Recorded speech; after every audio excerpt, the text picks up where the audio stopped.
Hey, what's going on, guys? Kofi here. Welcome back to some more daily gossip. We have 18 rumours today, so quite a lot to get through. But before we do start this anyway, make sure you do subscribe to get these videos every single day. Alright, we're going to start off with Joe Hart anyway. Obviously, it's known that he is allowed to leave Manchester City. Obviously, everybody knows that they want him to go. And obviously, Joe Hart will now want to leave himself after being kicked out of that #1 spot for no reason, really. I know his form was dipping a little bit, but overall, he was still a really strong keeper, so really harsh on him, but there's not many Prem clubs that need a goalie. I don't think there's any that need a goalie, really, and none of them would even be willing to pay the amount that, obviously needed to pay Joe Hart. It's like 8 million just for a loan. That's obviously the loan fees, 5 million and 3 million in Joe Hart's wages. And then, obviously, to buy him outright would be like 20 or 30. I don't even know what type of fee it would be, but Torino are a club who are interested. It's an interesting one that he may move abroad. That probably looks like the most relevant option, I suppose. And Torino, they've said they are interested if the deal's right for them. That was from their actual chairman. They said they do need a goalkeeper and they're interested. Next up is Callum Chambers. He is set to move to Middlesbrough on loan now that Arsenal have completed that Mustafi deal. Obviously, Koscielny will be back playing. They've got Holding as well. I don't know. It's a bit of a strange one still.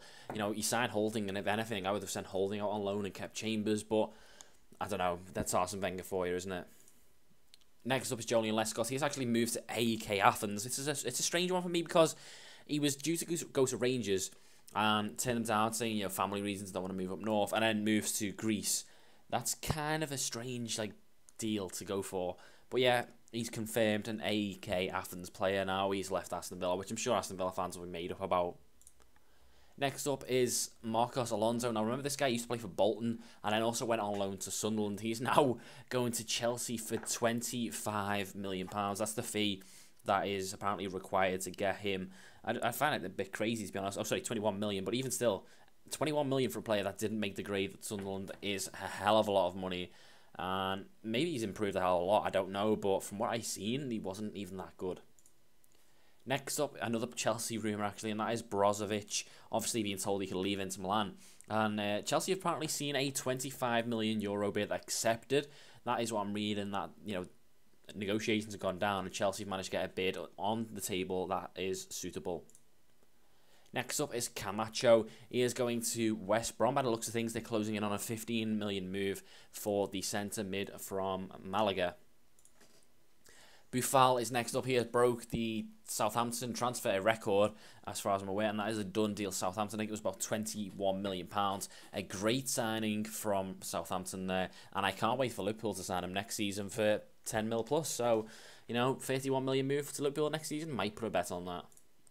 Next up is Chadley. He has confirmed move to West Brom. So a lot of big moves are happening now. It's going to get insane. So the next 3 days for us in terms of the transfers, I might end up filling out the whole page. But yeah, Chadley has confirmed deal to West Brom. That is officially done.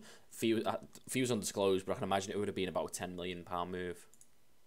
James Rodriguez, the big one, is next. Chelsea have had a bid rejected, but from what I'm reading, Fiorentino Perez has said he will accept about a £60 million offer for James Rodriguez. However, Zidane said he wants him to stay, so I don't know what's happening there. I don't know whether, Rodriguez will leave. I don't know whether Fabregas will stay at Chelsea. Could this be the end of Fabregas' career at Chelsea as well? Next up is Loic Remy. He's closing on a move to Crystal Palace, but don't worry, he is only going on loan. An interesting one because, obviously Palace just signed Benteke, so would they play a front two of Benteke and Remy? Would be a really good, strong front two if they could get that deal done. Next up is Nasri. He came on against West Ham yesterday and looked alright. He looked like he lost a bit of weight and, trying to get himself back in shape. However, he still will probably be leaving the club with Besiktas, the club who are interested. McCarthy is next up. He looks like he's going to Crystal Palace.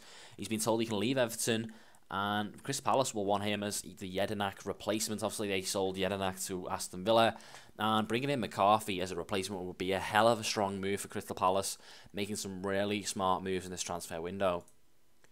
Iborra is next up. A £7 million fee has been agreed between Sunderland and Sofia for Iborra. I think it'd be a good sign, and it is a strong player, and it's a player that Sunderland really do need. Adoma is next up. Aston Villa again making really good moves in this transfer window, and they're looking to get the Middlesbrough man. Obviously, really done well getting Middlesbrough promoted and was a strong part in that. But what you tend to see is, clubs like Middlesbrough, the ones that come up, will buy better players essentially, or players that they see as better, and players who actually really got them there end up getting sold. And I can see that happening with Adamoma. He was pretty strong for Middlesbrough last season, and will be a great signer for Aston Villa if they can get that done. Cheick has failed a medical at Galatasaray. Obviously, he's trying to leave Newcastle, and obviously Galatasaray were a team that were going to basically sign him if he could pass the medical. Don't know why he failed the medical, but yeah, he's going to struggle to find a club after that now. Pretty sure he failed a medical before that too, so unlucky for Tiote. Looks like he's taking a Newcastle. Draxler's next up, another big deal. PSG is set to bid €75 million. Obviously, that's not pound, euros, so about 60-something pound. But that is an insane amount of money for Draxler. Had a good Euros, looked really impressive, but he's never really lived up to the amazing hype that he once had. Heung-min Son is next up. He's seen as the Draxler replacement. Wolfsburg set to bid €30 million. So if you think about it, they're getting €75 million for Draxler and trying to bring in Son for €30 million. Obviously, they also sold Schürrle to Dortmund, so they could do with another winger. And finally, we end on Adrian Silva. Obviously, a lot of rumours about him, whether he's going to move or not. And it looks like Sporting are finally selling their players. They sold João Mario to Inter Milan. And now it's Adrian Silva going to Leicester. He is confirmed on Twitter that he may be going to Leicester. He said, it's a strong club. It fits his ambitions. And he's ready to move on from Sporting Lisbon. So, looks like Leicester could be signing Adrian Silva for their midfield. And that is what it would look like. Obviously, it's heating up a lot more now, and Chadley moving on to West Brom. Remy would be a really good sign for Crystal Palace, and obviously the three Chelsea players potentially coming in: James Rodriguez, Brozovic, and Marcos Alonso, who I don't really rate, but he might have improved since I've seen him. So guys, make sure you do follow my Twitter. The link will be below. And also, let's see if we can get 10 likes in this mega transfer video, and obviously the next 3 are going to be huge as well. So until then, I shall see you in the next one.